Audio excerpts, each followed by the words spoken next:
순간 생일 케이크 위의 촛불이 아직 꺼지기도 전에 문이 열렸다. 사람들의 시선이 한꺼번에 그쪽으로 돌아갔다. 고급 레스토랑의 따뜻한 조명 아래 반짝이는 원피스를 입은 하객들 사이로 한 남자가 조심스럽게 들어왔다. 그의 셔츠 소매에는 먼지가 묻어 있었고 회사 로고도 박힌 작업복 재킷은 비에 살짝 젖어 있었다. 손에는 선물 상자도 꽃다발도 없었다. 대신 오래된 검은색 서류 가방 하나만 꽉 쥐고 있었다. 그가 바로 오늘 생일의 주인공, 지은의 남편 민수였다. 지은은 웃고 있었다. 조금 전까지만 해도 그 웃음은 달갔다. 친구들이 준비한 케이크, 예쁜 사진, 축하 인사, 은근한 부러움, 모든 것이 그녀가 바란 장면이었다. 그런데 민수가 들어오는 순간 그 웃음은 얼굴 위에 굳은 껍질처럼 멈췄다. 테이블 끝에 앉아있던 친구 하나가 작게 속삭였다. 어머, 남편분 회사에서 바로 오셨나 봐요. 그 말은 친절한 척했지만 끝이 살짝 올라가 있었다. 지은은 그 미세한 웃음을 놓치지 않았다. 그녀는 평소 그런 눈빛에 예민했다. 결혼 후 몇 년 동안 친구들 앞에서만큼은 자신이 초라해 보이고 싶지 않았다. 남편이 평범한 회사 직원이라는 사실보다 더 그녀를 괴롭힌 것은 사람들이 그 평범함을 자기의 가치처럼 보는 순간이었다. 민수는 숨을 고르며 다가왔다. 늦은 이유를 설명하려 했지만 목이 먼저 말라왔다. 그의 손가락은 서류 가방 손잡이를 더욱 세게 움켜쥐었다. 그 안에는 선물보다 더 중요한 것이 들어있었다. 하지만 지금 이 자리에서 바로 꺼낼 수는 없었다. 아직 확인되지 않은 서류, 아직 말하면 안 되는 약속, 누군가의 생계와 연결된 긴급한 결정. 그는 지은 앞에 멈춰섰다. 미안해, 너무 늦었지? 짧은 말이었다.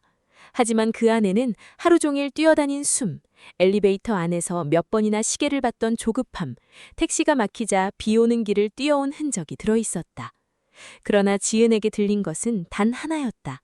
늦었다는 사실, 그리고 아무것도 들고 오지 않았다는 사실. 그녀는 주변의 시선을 느꼈다. 친구들의 침묵, 누군가 내려놓은 포크 소리, 카메라를 들고 있던 동생의 어색한 손짓. 그 짧은 정적이 지은을 더 몰아붙였다. 정말 이 모습으로 온 거야? 민수의 눈이 아주 잠깐 흔들렸다. 급한 일이 있어서 갈아입을 시간이 없었어.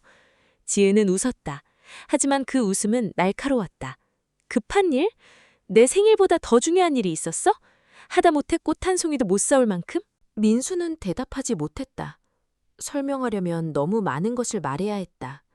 회사의 위기, 갑작스러운 감사, 자신이 책임져야 했던 협력업체 직원들, 그리고 지은에게만큼은 걱정을 안기고 싶지 않아 숨겨왔던 일들. 그는 늘 그랬다. 힘든 일은 말하지 않으면 없는 일이 되는 줄 알았다. 적어도 사랑하는 사람 앞에서는. 하지만 침묵은 때로 가장 나쁜 변명이 된다. 지은의 친구 수연이 조심스러운 척 말했다. 지은아, 괜찮아. 남자들은 원래 이런데 좀 무심하잖아. 그 한마디가 지은의 자존심을 더 깊이 찔렀다. 괜찮다는 말 속에는 전혀 괜찮지 않다는 판단이 숨어 있었다. 지은은 그 시선 앞에서 작아지는 자신을 견딜 수 없었다. 그리고 그 작아짐의 원인을 눈앞에 선 남편에게 돌렸다. 그녀는 천천히 자리에서 일어났다. 당신은 늘 그래. 중요한 순간마다 이렇게 나를 창피하게 만들어. 민수의 입술이 살짝 벌어졌다. 그러나 말은 나오지 않았다. 사람들이 다 보고 있잖아. 내 남편이라는 사람이 생일 파티에 작업복 입고 빈손으로 나타난 걸. 그 말이 떨어지는 순간 레스토랑 안의 공기가 무겁게 가라앉았다. 민수는 고개를 숙이지 않았다. 하지만 그의 눈빛은 한 걸음 뒤로 밀려난 사람처럼 조용히 멀어졌다. 그는 지은을 바라보았다. 환한 얼굴 뒤에 숨은 불안, 친구들 앞에서 무너지기 싫은 자존심까지, 오래전부터 쌓인 외로움까지 그는 알아보았다. 그래서 더 아팠다. 그때 민수의 휴대폰이 짧게 진동했다. 화면에는 회사 법무팀장의 메시지가 떠 있었다. 서류 원본 확보했습니다. 대표님 지시대로 오늘 안에 전달해야 합니다. 사모님께도 이제 말씀드려야 할 것 같습니다. 민수는 황급히 화면을 껐다. 하지만 그 순간을 본 사람이 있었다. 지은의 동생 현우였다. 그는 민수의 손에 들린 낡은 가방과 휴대폰 화면에 스쳐 지나간 대표님이라는 단어를 놓치지 않았다. 평소 말수가 적던 형부에게 어울리지 않는 단어였다. 지은은 아직 그것을 알지 못했다. 그녀는 케이크 앞에 서서 자신의 생일이 망가졌다고만 생각했다. 그리고 민수가 말하지 못한 침묵 뒤에 오늘 밤 그녀의 삶을 완전히 뒤집을 진실이 숨겨져 있다는 것도 몰랐다. 민수는 천천히 숨을 들이마셨다. 지은아, 오늘은 그냥 늦은 게 아니야. 그 말에 모두가 조용해졌다. 하지만 지은은 차갑게 대답했다. 그럼 뭐였는데? 또 변명이라도 있어? 민수는 낡은 서류 가방을 내려다보았다. 그 가방 안에 종이 한 장 때문에 그는 선물을 살 시간도 옷을 갈아입을 여유도 없었다. 그리고 그 종이에는 지은이 상상도 못한 이름 하나가 적혀 있었다.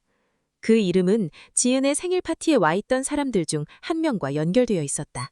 민수가 말을 멈춘 순간 지은은 오히려 더 화가 났다. 사람들 앞에서 남편이 애매한 말로 분위기를 붙잡는 것처럼 보였기 때문이다. 그녀는 민수가 늘 그런 식이라고 생각했다. 중요한 이야기를 끝까지 하지 않고 무언가 숨기는 얼굴로 침묵하는 사람. 결혼 초에는 그 침묵을 배려라고 믿었다. 시간이 지나자 그 침묵은 벽처럼 느껴졌다. 민수는 원래 말이 많은 남자가 아니었다. 어릴 때부터 그랬다. 그의 아버지는 작은 공장에서 일하다 다친 뒤 오래 쉬어야 했고 어머니는 밤늦게까지 식당 일을 했다. 민수는 학교가 끝나면 집으로 곧장 돌아와 동생 숙제를 봐주고 어머니가 남긴 밥을 데워 먹였다. 누구도 그에게 어른처럼 굴라고 말하지 않았지만 그는 아주 어린 나이에 스스로 입을 다무는 법을 배웠다. 힘들다고 말하면 누군가 더 힘들어진다는 것을 너무 일찍 알아버린 아이였다. 그가 가장 싫어한 말은 괜찮다였다. 그런데 그는 평생 그 말을 가장 많이 했다. 괜찮다고 말하면 상황이 조금은 조용해졌다. 아프지 않다고 말하면 어머니가 덜 울었다. 걱정하지 말라고 하면 동생이 잠들 수 있었다. 그래서 민수는 사랑하는 사람에게 더 많은 것을 숨겼다. 사랑해서 말하지 않는 것이 언젠가 사랑을 망가뜨릴 수도 있다는 사실은 몰랐다. 지은을 처음 만났을 때도 그는 그랬다. 지은은 화려한 사람은 아니었지만 자기 삶을 더 나은 쪽으로 밀어올리고 싶어하는 사람이었다. 작은 사무실에서 일하던 시절 그녀는 매일 낡은 구두를 닦아 신고 출근했다. 누군가의 시선 앞에서 주눅 들고 싶지 않아 점심값을 아껴 옷을 샀다. 민수는 그런 지은을 이해했다. 세상에 밀리지 않으려는 사람의 손끝이 얼마나 긴장되어 있는지 알았기 때문이다. 두 사람이 결혼하던 날 지은은 아주 작은 목소리로 말했다. 나는 가난한 게 무서운 게 아니야. 초라하게 보이는 게 무서워. 그때 민수는 손을 꼭 잡았다. 내가 그렇게 두지 않을게. 그 약속은 거창한 성공을 뜻한 것이 아니었다. 민수에게 그것은 매달 밀리지 않는 월세, 늦지 않는 생활비, 병원비 앞에서 서로 눈치 보지 않는 삶이었다. 하지만 지은에게 그 말은 조금 다르게 남았다. 언젠가 남들 앞에서도 당당할 수 있는 삶. 생일날 친구들에게 부러움을 살 수 있는 삶.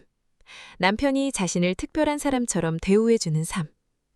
시간이 지나며 두 사람의 약속은 같은 문장 안에서 서로 다른 방향으로 자랐다. 민수는 더 많이 일했다. 회사에서는 누구보다 먼저 출근했고 누구보다 늦게 퇴근했다. 작은 제조 계열사의 운영관리팀에서 시작했지만 그는 숫자와 현장의 흐름을 누구보다 정확히 읽었다. 납품 일정이 엉키면 그가 풀었고 협력업체가 어려움을 겪으면 그가 직접 찾아갔다. 상사는 그에게 책임을 맡겼고 후배들은 그를 믿었다. 하지만 집에 돌아오면 그는 그 모든 이야기를 거의 하지 않았다. 지은은 그 침묵 속에서 점점 혼자가 되었다. 남편이 얼마나 애쓰는지는 알았다. 그러나 사랑은 숫자처럼 입금 내용만으로 확인되는 것이 아니었다. 그녀가 원했던 것은 가끔의 말, 작은 꽃, 친구들 앞에서 웃을 수 있는 여유였다. 민수는 그것을 몰랐다. 아니, 알고도 늘 뒤로 미뤘다. 이번 일만 끝나면, 이번 고비만 넘지면 다음에는 잘하겠다고 생각했다. 그날 생일도 원래는 달랐어야 했다. 민수는 지은 몰래 작은 선물을 준비해 두었다. 비싼 명품은 아니었다. 지은이 예전에 쇼윈도 앞에서 오래 바라보던 은은한 진주 귀걸이였다. 그는 한 달 전부터 점심값을 줄여 그것을 샀고 회사 책상 서랍 안쪽에 넣어두었다. 퇴근길에 꽃다발과 함께 가져가려 했다. 카드도 써두었다. 삐뚤빼뚤한 글씨로 늦게 표현해서 미안하다고 적었다. 하지만 오후 4시가 조금 넘었을 때 회사에 급한 전화가 걸려왔다. 오랫동안 거래해온 협력업체의 부도가 막히기 직전이었다. 그 업체는 민수의 아버지가 다녔던 공장과 닮아 있었다. 작은 공장, 늦은 임금, 불안한 직원들. 그리고 그 뒤에는 이상한 계약서 한 장이 있었다. 누군가 고의로 책임을 떠넘긴 흔적. 민수는 그 서류를 보고 손끝이 차가워졌다. 그가 움직이지 않으면 수십 명의 월급이 날아갈 수 있었다. 더구나 그 계약서에는 지은이 다니던 회사의 이름도 얽혀 있었다. 정확히는 지은의 친구 수연이 일하는 홍보대 행사와 연결된 이름이었다. 민수는 그 사실을 확인하기 전까지 지은에게 아무 말도 할 수 없었다. 괜히 그녀의 생일을 불안으로 망치고 싶지 않았다. 그래서 그는 뛰었다. 공장으로, 법무팀으로, 은행으로. 서류 가방 안에는 하루 종일 모은 원본 자료가 들어갔다. 그리고 그 과정에서 그는 선물도 꽃도 양복도 모두 놓쳤다. 이제 그 결과가 지은의 생일 파티 한가운데까지 따라와 있었다. 지은은 아직 몰랐다. 자신이 창피하다고 밀어낸 남편이 사실은 그녀가 가장 두려워하던 초라함에서 누군가를 지키려 하루를 다 써버렸다는 것을. 그리고 그가 지키려 한 사람들 속에 그녀 자신도 포함되어 있었다는 것을. 민수는 서류 가방을 다시 들었다.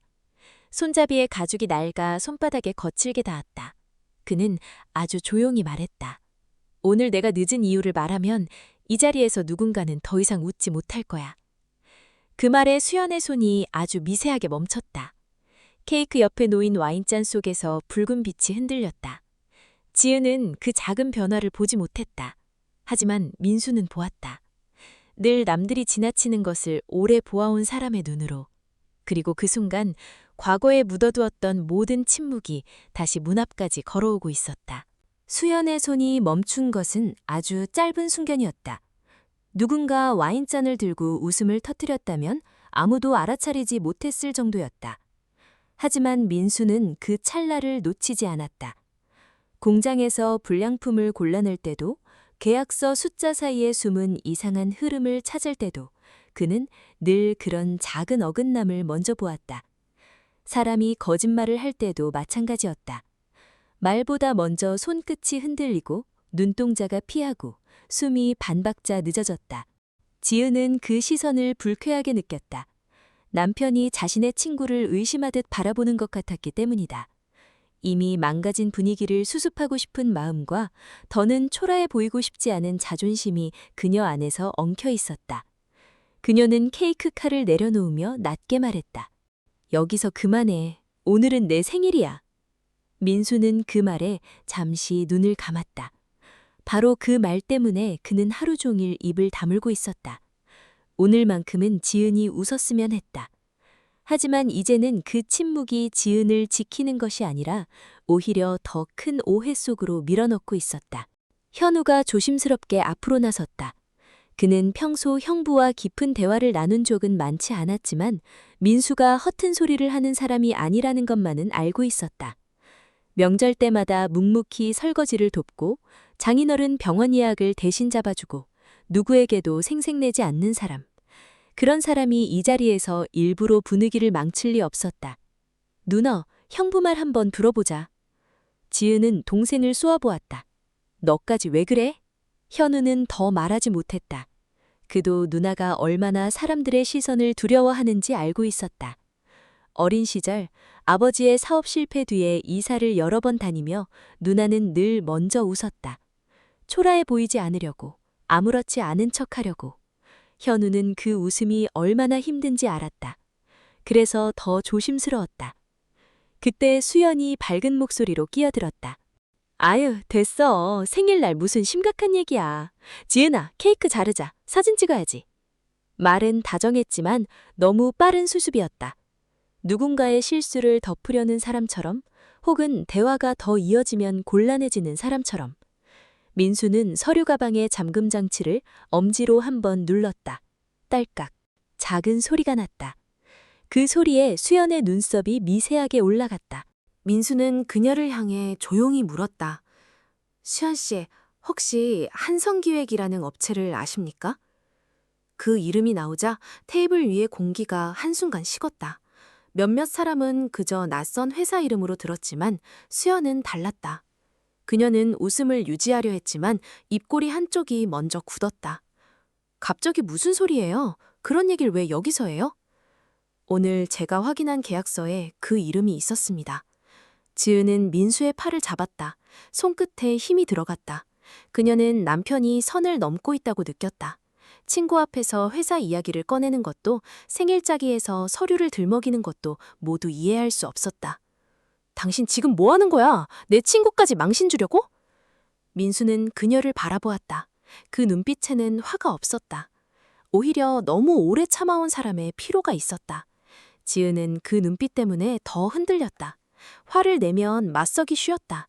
하지만 민수가 저렇게 조용하면 자신이 무언가 놓치고 있는 것처럼 느껴졌다. 그 순간 민수의 휴대폰이 다시 울렸다. 이번에는 전화였다. 화면에 뜬 이름은 회사 법무팀장이었다. 민수는 잠시 망설이다 전화를 받았다. 네, 말씀하세요. 수학이 넘어 목소리는 작았지만 가까이 있던 현우에게는 몇 단어가 들렸다. 원본 확인, 내부 결제 기록, 허위 홍보 자료, 그리고 지은 씨 이름. 지은은 자기 이름이 들리는 순간 얼굴색이 병했다. 내 이름이 왜 나와? 민수는 전화를 끊었다. 그의 손에 들린 휴대폰 화면이 어둡게 꺼졌다. 방금 전까지 분노로 가득했던 지은의 눈에 처음으로 불안이 스쳤다. 수연은 잔을 내려놓았다. 유리바닥이 접시에 닿으며 작은 소리를 냈다. 민수는 아주 천천히 가방을 열었다. 안에는 구겨진 영수증도 늦게 산 선물도 없었다. 대신 투명 파일 몇 개와 모서리가 접힌 계약서 사본과 낯선 이름들이 적힌 보고서가 들어있었다. 그는 그중 한 장을 꺼내지 않고 손바닥으로 눌러 다시 닫았다. 아직 이 자리에서 모든 것을 터뜨릴 때는 아니었다. 이 서류가 공개되는 순간 단순한 부부싸움이 아니게 된다. 지연의 생일 파티는 무너지고 수연의 얼굴도 지은이 믿어온 인간관계도 완전히 달라질 수 있었다. 그러나 이미 돌아갈 길은 닫히고 있었다. 지은은 떨리는 목소리로 물었다. 말해, 내 이름이 왜 거기에 있어? 민수는 대답 대신 지은의 눈을 오래 바라보았다. 그 안에는 조금 전 자신을 창피하다고 밀어낸 사람의 얼굴이 있었고 동시에 오래전 낡은 구두를 닦으며 버티던 여자의 얼굴도 있었다. 그는 낮게 말했다. 당신이 모르는 사이에 당신 이름으로 책임을 떠넘기려는 사람이 있어. 그 말이 떨어지자 아무도 움직이지 못했다. 수연의 휴대폰 화면이 테이블 아래에서 조용히 켜졌다. 그녀는 누군가에게 급히 메시지를 보내려 했다. 하지만 그것보다 먼저 현우가 그녀의 손목 쪽을 바라보며 굳어버렸다. 화면에 뗀 문장은 짧았다. 민수가 원본을 가져왔어. 지금 막아야 해. 현우는 그 문장을 보는 순간 숨을 멈췄다. 테이블 아래에서 빠르게 움직이던 수연의 손가락이 더 이상 가볍게 보이지 않았다. 누군가에게 연락하는 행동 하나가 방금 전 민수의 말에 무게를 실어주고 있었다. 하지만 그는 바로 소리를 지르지 않았다. 누나의 생일자리였다. 이미 분위기는 충분히 갈라져 있었고 여기서 한 번 더 크게 흔들리면 모든 시선은 진술보다 소란에 먼저 꽂힐 것이었다. 민수도 그것을 보았다. 수연의 휴대폰 화면이 꺼지기 직전 단어 몇 개가 그의 눈에 들어왔다. 원본, 막아야 해, 그리고 자신의 이름. 그는 아주 느리게 숨을 내쉬었다. 화가 치밀지 않은 것은 아니었다.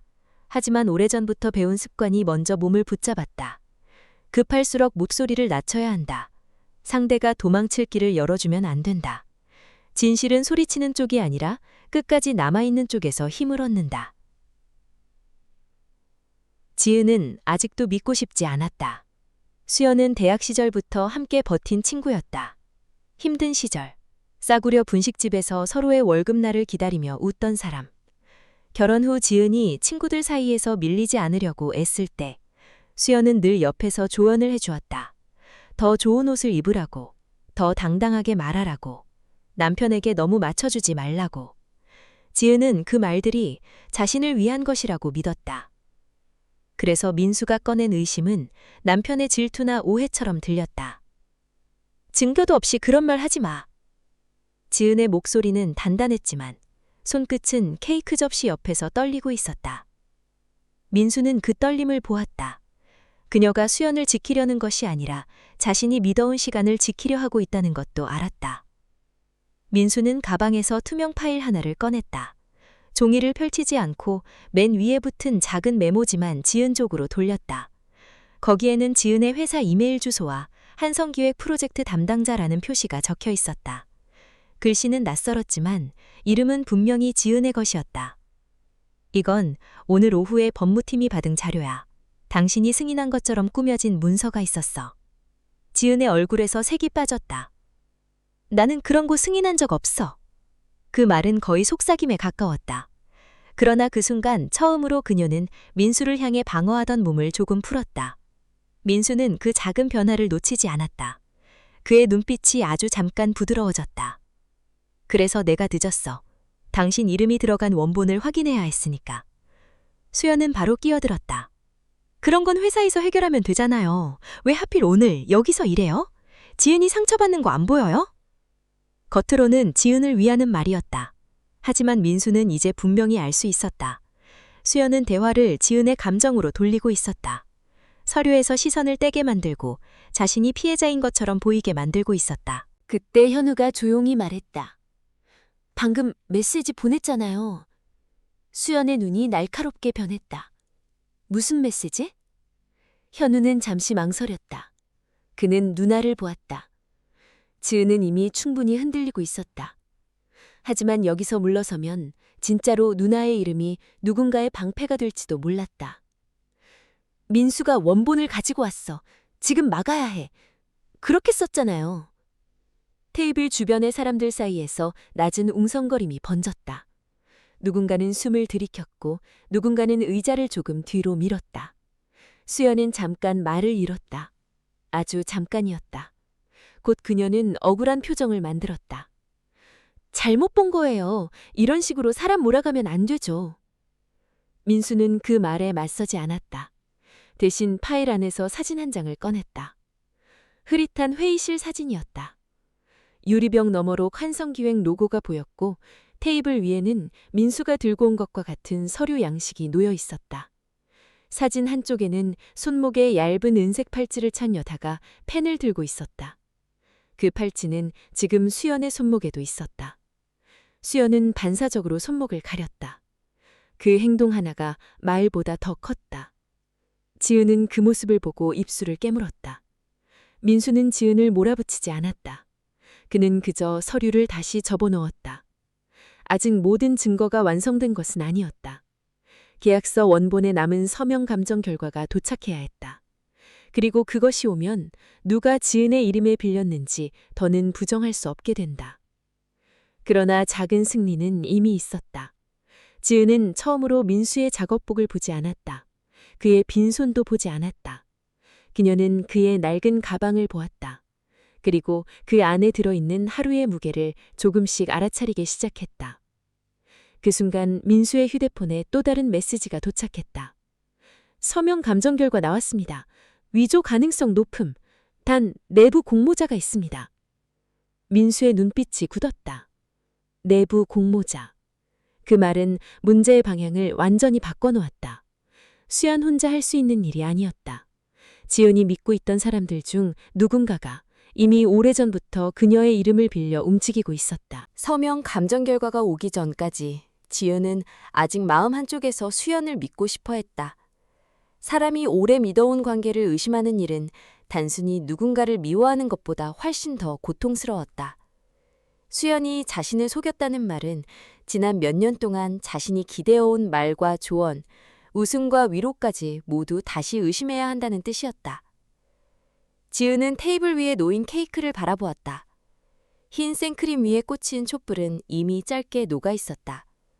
조금 전까지만 해도 그 촛불 앞에서 사진을 찍고 친구들의 박수를 받으며 웃으려 했다.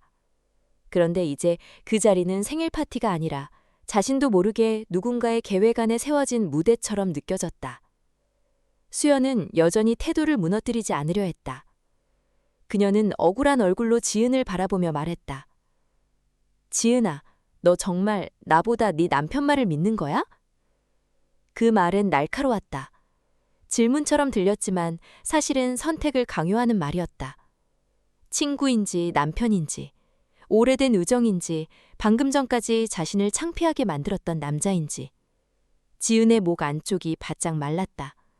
그녀는 바로 대답하지 못했다. 민수는 그 침묵을 보며 더 깊이 아팠다. 하지만 그도 지은을 탓하지 않았다. 자신이 너무 오래 말하지 않았기 때문이다. 중요한 일도 힘든 일도 회사에서 어떤 책임을 맡게 되었는지도 지은에게 거의 설명하지 않았다. 그는 가족을 지킨다고 생각했지만 사실은 지은을 자신의 삶 바깥에 세워두고 있었는지도 몰랐다. 그때 현우가 낮은 목소리로 물었다. 현우 씨, 한성기획에서 지은이 누나 이름을 어떻게 알았어요? 수연의 눈빛이 아주 잠깐 흔들렸다. 친구니까 알죠. 같은 업계 사람들끼리 이름 정도야. 그런데 누나 회사 이메일까지요? 이번에는 수연이 대답하지 못했다. 짧은 침묵이 흘렀다. 그 침묵은 테이블 위의 어떤 증거보다 더 무거웠다. 민수는 그때 파일 속에서 또 다른 종이를 꺼냈다. 그것은 계약서가 아니었다. 지연의 회사 내부 결제 화면을 캡처한 출력물이었다. 담당자 이름은 지은으로 되어 있었고 승인 시간은 지난주 금요일 밤 11시 42분이었다. 그 시간 지은은 집에 있었다. 민수가 기억하고 있었다. 지은은 피곤하다며 소파에서 잠들었고 휴대폰도 거실 테이블 위에 놓여 있었다. 민수는 조용히 말했다. 이 시간에 당신은 집에 있었어. 내가 기억해. 지은의 눈이 흔들렸다. 그날 밤의 장면이 뒤늦게 떠올랐다. 야근이 많던 주였다. 수연은 며칠 전부터 계속 말했다. 지은이 너무 남편에게만 맞추고 산다고. 친구들 앞에서 더 당당해져야 한다고. 그리고 생일 파티는 무조건 크게 해야 한다고 했다. 장소 예약도 수연이 도와주었다. 초대 명단도 함께 골랐다. 심지어 오늘 입을 원피스까지 수연이 추천했다. 그 모든 것이 단순한 호의였을까? 지은은 처음으로 뒤를 돌아보듯 지난 시간을 떠올렸다. 수연은 늘 지은에게 민수의 부족한 점을 부드럽게 짚었다. 민수 씨는 좋은 사람인데 표현이 너무 없지. 너 같은 여자는 더 대접받아야 해. 남편이 네 가치를 모르게 두면 안 돼. 그 말들은 지은의 외로움을 알아주는 말처럼 들렸다. 하지만 지금 생각해보니 그 말들은 아주 천천히 지은과 민수 사이의 틈을 넓히고 있었다. 수연이 왜 그랬는지는 곧 드러났다. 현우가 테이블 아래에 떨어진 수연의 휴대폰 화면을 다시 보았다. 알림이 하나 떠 있었다. 보낸 사람 이름은 저장되어 있지 않았지만 메시지는 선명했다. 지은이 남편이 대표 대행이라는 걸 몰랐어? 현우의 얼굴이 굳었다. 대표 대행? 그 말에 지은이 민수를 돌아보았다. 파티장 안의 사람들도 동시에 민수를 보았다. 작업복 차림, 젖은 재킷, 낡은 서류 가방. 누구도 그를 회사의 중요한 결정권자로 보지 않았다. 지은조차 몰랐다. 민수는 잠시 눈을 내리깔았다. 숨기려던 것은 아니었다. 정확히 말하면 아직 말할 시기가 아니었다. 회사 대표가 급작스럽게 건강 문제로 물러나며 민수는 임시로 운영 정권을 맡았다. 외부에는 공개되지 않았고 내부에서도 일부 핵심 인원만 알고 있었다. 협력업체 문제를 정리하고 책임 구조를 바로 잡은 뒤 공식 발표하기로 되어 있었다. 그런데 누군가는 그 정보를 먼저 알고 움직였다. 수연이 연결된 한성기획은 민수회사의 신규 홍보 계약을 따내려 했다. 하지만 내부 감사 과정에서 허위 자료와 과장된 성과 보고가 발견되었다. 계약이 취소될 위기에 몰리자 누군가는 책임을 지은에게 돌리려 했다. 지은의 회사 이메일과 이름을 이용해 승인 절차가 정상적으로 진행된 것처럼 꾸민 것이다. 그리고 더 무서운 것은 수연이 단순히 친구를 배신한 것이 아니라는 사실이었다. 그녀는 지은이 가진 약점을 너무 잘 알고 있었다. 남들 앞에서 초라해 보이는 것을 두려워한다는 것, 남편의 침묵에 상처받고 있다는 것, 친구들의 평가에 흔들린다는 것. 그래서 생일 파티라는 가장 민감한 자리에서 지은이 민수를 밀어내도록 분위기를 만들었다. 민수가 늦게 나타나면 지은은 화를 낼 것이다. 민수가 작업복 차림이면 지은은 창피해할 것이다. 민수가 아무 설명도 하지 못하면 사람들은 그를 무능한 남편으로 볼 것이다. 그러면 그가 내놓는 어떤 말도 질투나 변명처럼 들릴 것이다. 지은은 그제야 깨달았다. 이 자리는 단순히 망가진 생일이 아니었다. 누군가 민수를 침묵시키고 자신을 앞세워 진실을 덮으려 만든 자리였다. 그녀의 손이 천천히 내려갔다. 조금 전까지 남편의 팔을 붙잡던 손이었다. 막으려던 손이었다. 이제 그 손은 힘없이 케이크 접시 옆에 놓였다. 수연아. 지은의 목소리는 작았다. 너 정말 내 이름을 쓴 거야? 수연은 아무 말도 하지 않았다. 그녀의 침묵은 부정이 아니었다. 오히려 너무 많은 것을 말하고 있었다. 민수는 지은을 바라보았다. 그 눈빛은 승리한 사람의 것이 아니었다. 늦게라도 아내가 진실 가까이 왔다는 안도와 그 진실이 그녀를 다치게 한다는 슬픔이 함께 있었다. 그때 법무팀장에서 다시 메시지가 왔다. 내부 접속 기록 확보했습니다. 승인 계정에 접근한 사람은 지은 씨가 아닙니다. 접속 위치는 생일 파티 장소 예약자와 연결됩니다. 민수는 화면을 내려다보았다. 생일 파티 장소 예약자. 그 이름은 수연이었다. 이제 이야기는 더 이상 부부의 오해가 아니었다. 지은이 가장 믿었던 친구가 그녀의 약점과 결혼의 균열을 이용해 만든 오래된 거짓말이었다. 그리고 그 거짓말의 끝에는 아직 드러나지 않은 한 사람이 있었다. 민수의 휴대폰 화면에 뜬 문장을 보는 순간 그의 얼굴에서 마지막 망설임이 사라졌다. 접속 위치는 생일 파티 장소 예약자와 연결됩니다. 그 문장은 길지 않았다. 그러나 그 안에는 너무 많은 것이 들어있었다. 단순한 우연이 아니었다. 수연이 장소를 예약했고 그 예약 과정에서 남긴 정보와 지은의 회사 계정 접속 기록이 이어져 있었다. 누군가 지은의 이름을 빌렸고 누군가 그 길을 열어주었고 누군가 그 책임을 오늘 밤 지은에게 덮으려 했다.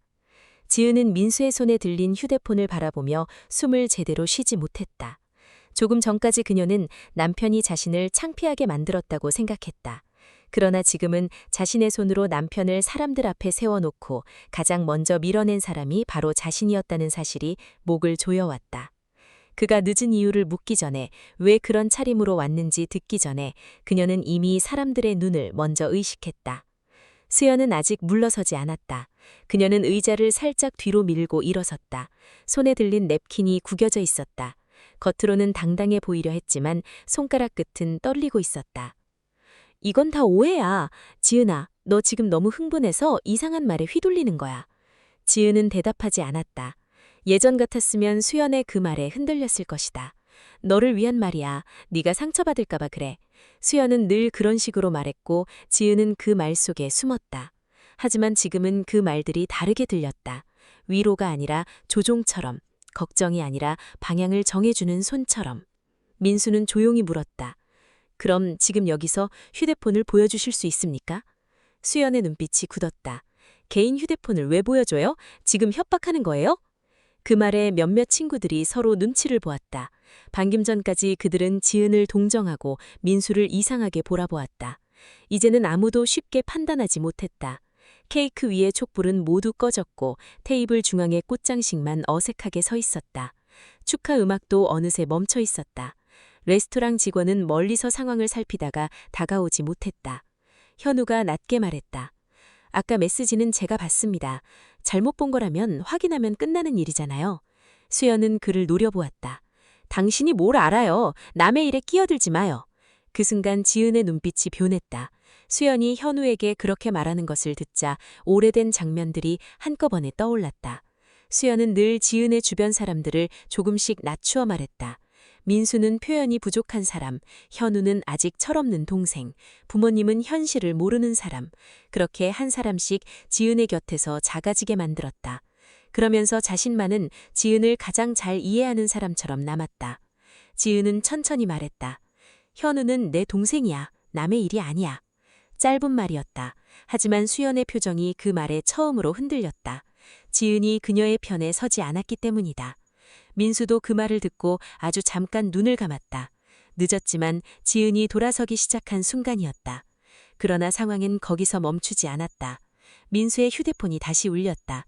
이번에는 법무팀장의 전화가 아니었다.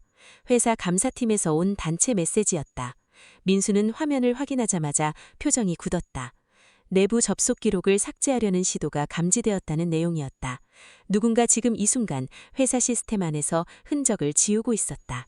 시간이 없었다. 민수는 자리에서 한 걸음 물러섰다. 그리고 낮지만 분명한 목소리로 말했다. 지금부터 이건 사적인 문제가 아닙니다. 회사 계정 도용과 허위 승인 문서 문제입니다. 지은은 그의 말투가 잘라진 것을 느꼈다. 집에서 조용히 밥을 먹던 남편의 목소리가 아니었다. 비에 젖은 작업복을 입고도 사람들 앞에서 흔들리지 않는 사람의 목소리였다. 지은은 처음 보는 민수의 얼굴을 보고 있었다. 어쩌면 처음이 아니라 자신이 보지 않으려 했던 얼굴이었다. 수연은 급히 가방을 집어들었다. 난 이런 모욕 못 참아. 지은아, 나 간다. 그녀가 돌아서려는 순간 민수가 말했다. 나가셔도 됩니다. 하지만 조금 전까지 이 자리에서 전송된 메시지와 접속 기록은 이미 보존 요청했습니다. 수연의 발이 멈췄다. 그 짧은 정지, 그 한순간 때문에 모두가 알았다. 민수의 말이 빈말이 아니라는 것을. 수연은 고개를 돌리지 않았다. 그러나 어깨가 미세하게 내려앉았다. 그때 레스토랑 입구 쪽에서 한 남자가 급히 들어왔다. 정장 차림이었지만 넥타이는 풀려 있었고 얼굴은 창백했다. 지은은 그를 알아보지 못했다. 하지만 수연은 그를 보는 순간 눈이 커졌다. 민수는 이미 예상한 듯 그를 바라보았다. 그는 한성기획의 실무 책임자 강 팀장이었다. 법무팀이 찾아낸 내부 공모자와 수연 사이를 연결해줄 핵심 인물이었다. 민수는 오늘 부른 적이 없었다. 그러나 수연이 보낸 메시지를 받은 사람이 상황을 막기 위해 직접 나타난 것이다. 강 팀장은 수연에게 다가가 낮게 말했다. 왜 전화를 안 받아? 원본이 여기 있다며? 그 말이 너무 선명하게 들렸다. 누구도 말을 하지 않았다. 수연은 눈을 감았다. 강 팀장은 그제야 주변의 시선을 느끼고 입을 다물었다. 이미 늦었다. 그가 스스로 문을 열고 들어와 숨겨져 있던 선을 밖으로 끌어낸 것이다. 지인은 천천히 강 팀장을 바라보다가 수연에게 시선을 돌렸다. 원본이 여기 있다는 걸 왜 저 사람이 알아? 수연은 입술을 달싹였지만 말이 나오지 않았다. 그녀의 얼굴에서 억울한 표정이 벗겨지고 대신 궁지에 몰린 사람의 초조함이 드러났다. 그 초조함 속에는 두려움도 있었다. 수연도 처음부터 이렇게까지 커질 줄은 몰랐을 것이다. 계약 하나를 지키려 했고 자신의 실적을 잃고 싶지 않았고 친구의 이름을 잠시 빌리면 빠져나갈 수 있을 거라 생각했을 것이다. 그러나 작은 거짓말은 혼자 멈추지 않았다. 한번 책임을 밀어내자 그 다음에는 더 큰 거짓말이 필요해졌다. 민수는 강 팀장을 향해 말했다. 지금 회사 감사팀이 접속 기록을 확인 중입니다. 삭제 시도가 계속되면 바로 법적 절차로 넘어갑니다. 강 팀장의 얼굴이 굳었다. 민수 씨, 아니 대표 대행님, 이건 오해가 있습니다. 내부에서 정리할 수 있습니다. 대표 대행님. 그 호칭이 조용한 파티장을 갈랐다. 조금 전까지 민수를 무심한 남편, 초라한 직원처럼 보던 사람들의 시선이 다시 그에게 꽂혔다. 지은은 그 말을 듣고 손끝이 차가워졌다. 수연의 메시지에서 보았던 단어가 이제 다른 사람의 입에서 확실해졌다. 민수는 정말 회사의 중요한 자리에 있었다. 하지만 그는 그것을 과시하지 않았다. 오히려 가장 초라해 보이는 모습으로 가장 무거운 일을 들고 이곳에 온 것이다. 지은은 낮게 물었다. 당신 왜 나한테 말 안 했어? 민수는 그녀를 바라보았다. 대답은 많았다. 아직 공식 발표 전이라서, 괜히 부담 주고 싶지 않아서, 일이 정리되면 제대로 말하고 싶어서. 하지만 그 모든 이유가 지금은 변명처럼 느껴졌다. 그는 짧게 말했다. 미안해. 지키려고 숨긴 게 결국 당신을 혼자 두게 만들었어. 그 말에 지은의 눈가가 흔들렸다. 하지만 울 수는 없었다. 아직 끝난 게 아니었다. 지금 울면 중요한 것을 놓칠 것 같았다. 강 팀장은 더 이상 여유가 없었다.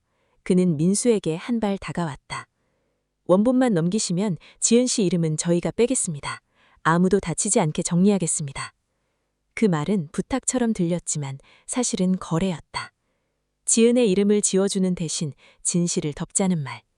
민수의 눈빛이 차갑게 가라앉았다. 그가 오늘 하루 종일 지켜낸 것은 종이 몇 장이 아니었다. 누군가의 월급, 누군가의 책임, 그리고 아내의 이름이었다. 그는 서류 가방을 더 가까이 끌어안았다. 이미 너무 많은 사람이 다쳤습니다. 강 팀장의 얼굴이 굳었다. 수연은 고개를 숙였다. 지은은 그제야 깨달았다. 민수는 자신을 이기려고 온 것이 아니었다. 자신에게 인정받으려고 온 것도 아니었다. 그는 마지막 순간까지 그녀의 이름이 더럽혀지지 않도록 막고 있었다. 그때 감사팀에서 마지막 메시지가 도착했다. 삭제 시도 계정 확인. 내부 공모자는 지은 씨 회사 측이 아닌 한성기획 측 관리자 계정입니다. 원본 대조 필요. 즉시 제출 요청.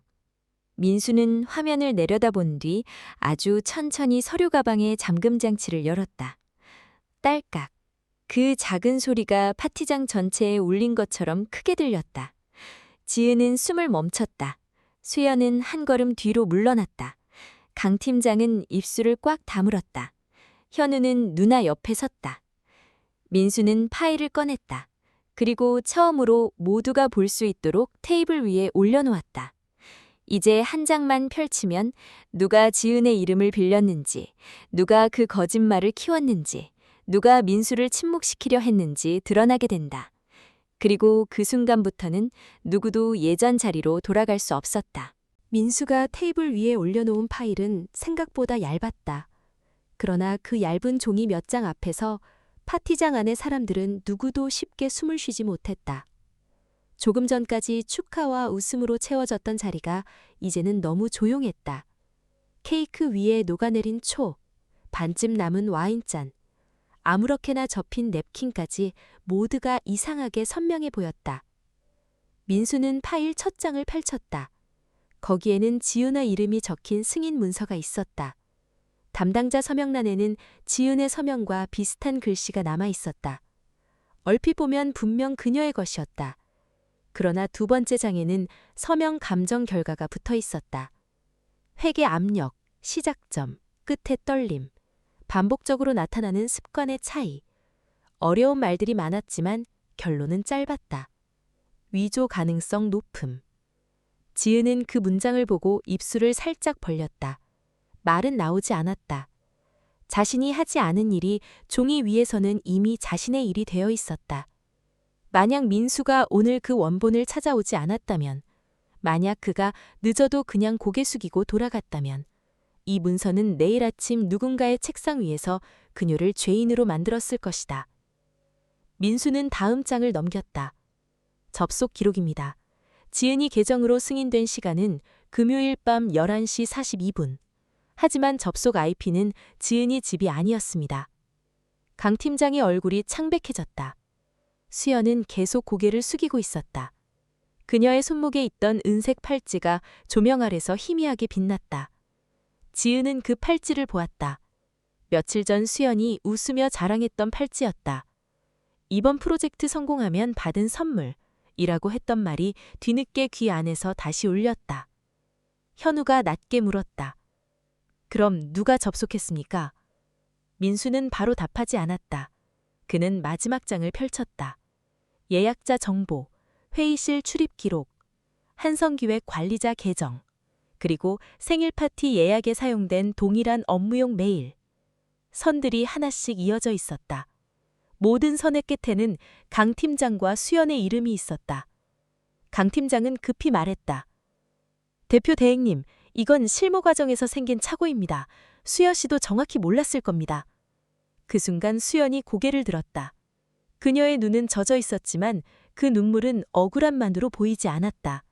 두려움, 후회, 그리고 아직도 빠져나가고 싶은 계산이 뒤섞여 있었다. 나도 이렇게 커질 줄 몰랐어. 지은은 그 말을 듣고 아주 천천히 숨을 들이마셨다. 그럼 작게 끝날 줄 알았어? 수연의 입술이 떨렸다. 지은아, 나도 너무 절박했어. 그 계약이 날아가면 팀이 해체될 상황이었고 강 팀장은 책임을 나한테 넘기려고 했어. 네 이름은 잠깐만 쓰려 했어. 금방 정리할 수 있을 줄 알았어. 내 이름을? 지은의 목소리는 높지 않았다. 오히려 너무 낮아서 더 아팠다. 내가 가장 창피해하는 걸 알면서 내 남편을 사람들 앞에서 더 작게 보이게 만들고 내가 그 사람 말을 못 믿게 만든 다음에. 수연은 더 이상 대답하지 못했다. 그 침묵은 고백과 같았다. 강 팀장은 상황을 돌리려 했다. 지은 씨, 수연 씨만 탓할 일은 아닙니다.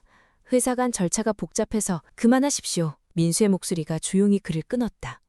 크지 않았지만 누구도 끼어들 수 없는 힘이 있었다. 절차가 복잡해서 남의 이름을 쓸지는 않습니다. 책임이 무서워서 다른 사람 인생을 담보로 랍지도 않습니다. 강 팀장의 목젖이 움직였다. 그는 뭔가 더 말하려 했지만 민수는 이미 휴대폰을 들어 감사팀의 자료 전송을 시작했다. 원본 사진, 접속 기록, 서명 감정서, 회의실 사진. 하나씩 전송될 때마다 강 팀장의 표정에서 힘이 빠졌다. 수연은 갑자기 지은에게 다가가려 했다. 지은아, 미안해. 정말 미안해. 너까지 다치게 하려던 건 아니야. 지은은 한 걸음 뒤로 물러섰다. 아주 작은 움직임이었다. 하지만 수연에게는 문이 닫히는 소리처럼 들렸을 것이다. 너는 나를 다치게 한 게 아니야. 지은은 잠시 민수를 바라보았다. 비에 젖은 작업복, 먼지 묻은 소매, 선물 없이 빈손으로 들어왔던 남편.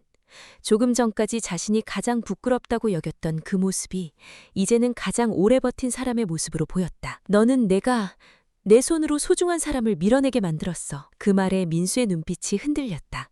그는 지은에게 괜찮다고 말하고 싶었다. 습관처럼 언제나 그랬듯이. 하지만 이번에는 아무 말도 하지 않았다. 괜찮지 않은 일을 괜찮다고 덮으면 또다시 같은 침묵이 쌓일 뿐이라는 것을 이제는 그도 알았다. 감사팀의 답장이 도착했다.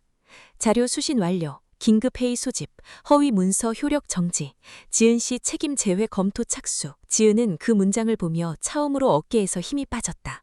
완전히 해결된 것은 아니었다. 하지만 적어도 그녀의 이름이 혼자 어둠 속에 던져지는 일은 멈췄다. 그때 민수는 가방 안쪽 주머니에서 작은 상자 하나를 꺼냈다. 검은 벨벳 상자는 비에 젖지 않도록 비닐에 감겨 있었다. 지은은 그것을 보고 눈을 크게 떴다. 민수는 조심스럽게 말했다. 사무실 서랍에 두고 왔다고 생각했는데 아침에 가방에 넣어두더라. 그는 상자를 열지 않았다. 지금 이 순간 선물을 내밀어 모든 것을 감동으로 포장하고 싶지 않았다. 너무 많은 것이 깨졌고 너무 많은 말이 늦었다. 그래도 그 작은 상자는 말해주고 있었다. 그는 빈손으로 온 것이 아니었다. 단지 손에 들고 온 것이 꽃이 아니라 진실이었을 뿐이다. 지은은 상자를 받지 않았다. 대신 민수의 젖은 소매를 바라보다가 아주 조심스럽게 손을 뻗어 그 먼지를 털어냈다. 손끝이 그의 팔에 닿는 순간 민수는 고개를 숙였다. 사람들 앞에서 처음으로 그는 버티던 숨을 조금 놓았다. 수연은 더 이상 그 장면을 볼 수 없어 고개를 돌렸다. 강 팀장은 휴대폰을 들고 어디론가 전화를 걸려 했지만 이미 늦었다. 그의 말은 더 이상 이 자리에서 힘을 갖지 못했다. 지은은 민수에게 작게 말했다. 늦은 이유를 이제야 듣네. 민수는 대답했다. 나도 너무 늦게 말했어. 그 짧은 대화가 긴 변명보다 더 깊게 두 사람 사이에 내려앉았다. 그 밤 생일 파티는 더 이상 생일 파티가 아니었다.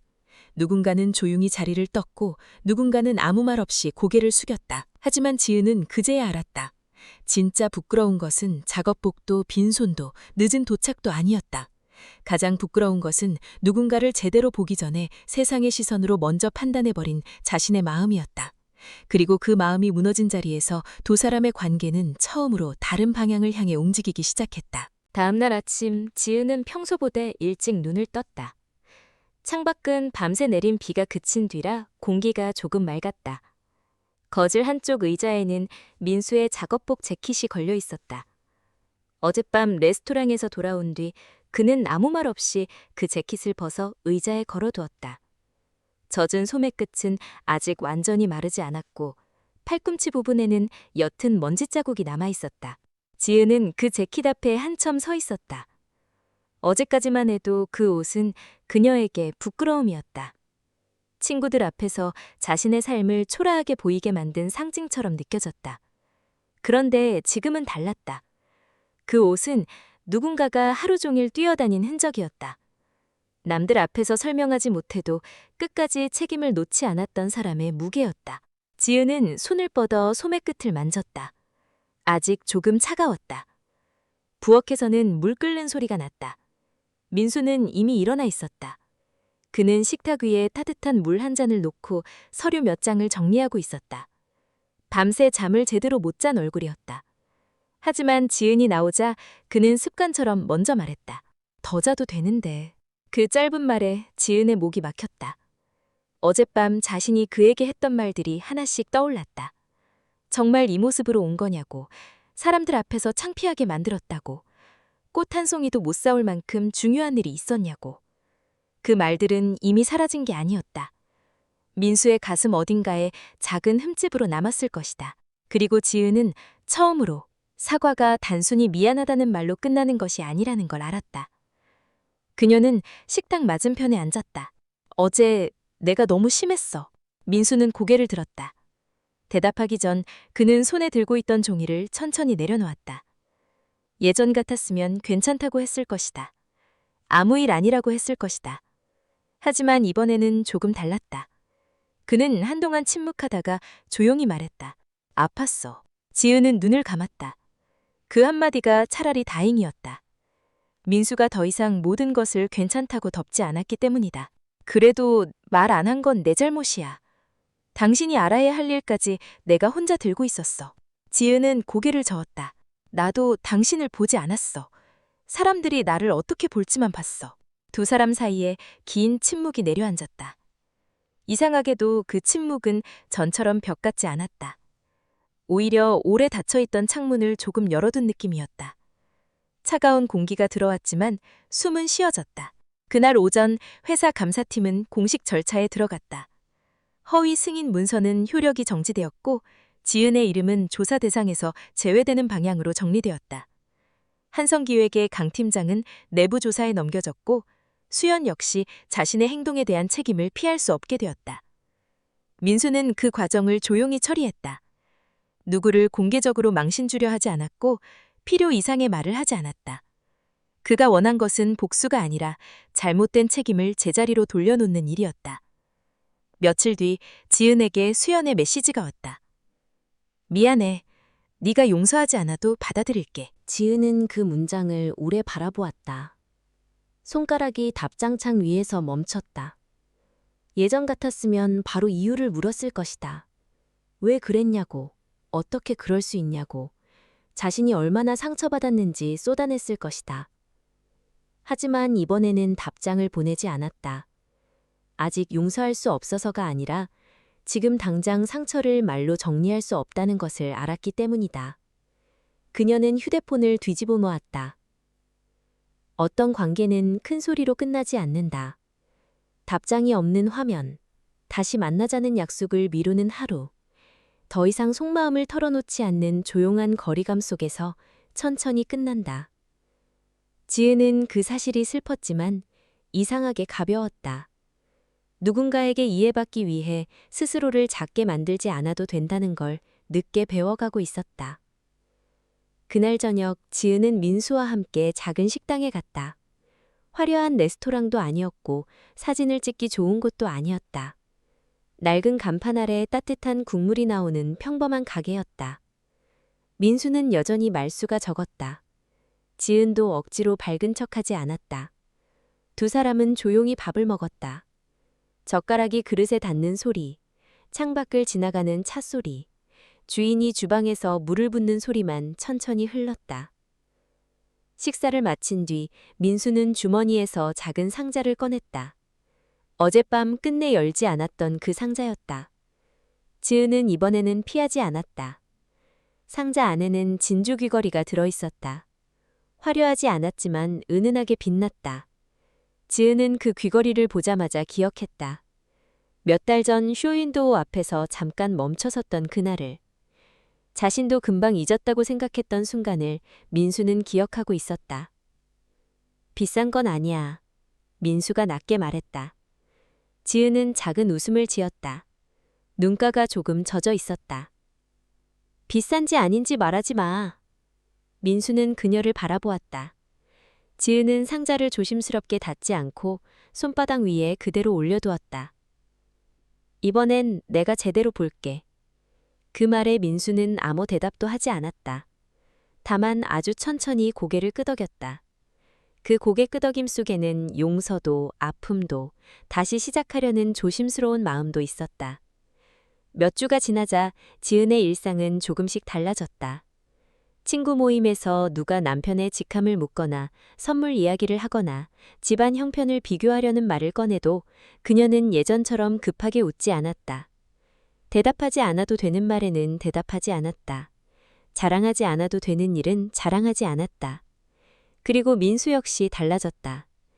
회사에서 힘든 일이 생기면 예전처럼 혼자 삼키지 않았다. 완벽하게 설명하지는 못해도 적어도 한 문장씩은 꺼냈다. 오늘 좀 무거운 일이 있었어. 그 한마디만으로도 충분한 날이 있었다. 지은은 그 말을 듣고 더 묻지 않을 때도 있었고 조용히 물 한 잔을 건넬 때도 있었다. 두 사람은 여전히 서툴렀다. 상처를 한 번에 없앨 수는 없었다. 하지만 예전처럼 서로를 모르면서 안다고 믿지는 않았다. 민수의 대표 대행직은 얼마 뒤 공식 발표되었다. 주변 사람들은 뒤늦게 놀랐고 일부는 지은에게 부럽다는 말을 했다. 그러나 지은은 그 말에 크게 웃지 않았다. 그녀가 남편을 다시 보게 된 건 직함 때문이 아니었다. 그가 높은 자리에 있어서가 아니었다. 비에 젖은 작업복 차림으로도 아무도 믿어주지 않는 자리에서도 끝까지 누군가의 이름을 지키려 했던 그 모습 때문이었다. 어느 늦은 밤 지은은 옷장 안쪽에 민수의 작업복 재킷을 걸어두었다. 세탁을 마친 뒤라 먼지 자국은 지워졌지만 그녀는 그날의 모습을 잊지 않았다. 그리고 자신의 화려한 생일 원피스 옆에 그 옷을 나란히 걸어두었다. 이상하게 어울리지 않는 두 옷이었다. 하지만 지은에게는 그 두 벌이 같은 이야기를 하고 있는 것처럼 보였다. 사람은 때로 빛나는 옷을 입고도 마음이 초라할 수 있고 낡은 옷을 입고도 누군가의 존엄을 지킬 수 있다. 지은은 옷장문을 닫기 전 손끝으로 민수의 재킷 소매를 한번 가볍게 눌렀다. 그리고 아주 낮은 목소리로 말했다. 늦게 봐서 미안해. 방 안은 조용했다. 대답은 없었다. 하지만 닫힌 문 너머에서 민수가 컵을 내려놓는 작은 소리가 들렸다. 평범한 밤이었다. 아무도 박수를 치지 않았고 누구도 그들을 주목하지 않았다. 그래도 지은은 알았다. 어떤 진심은 선물 상자보다 늦게 도착한다. 하지만 한번 제대로 보이면 다시는 예전처럼 초라하게 보이지 않는다.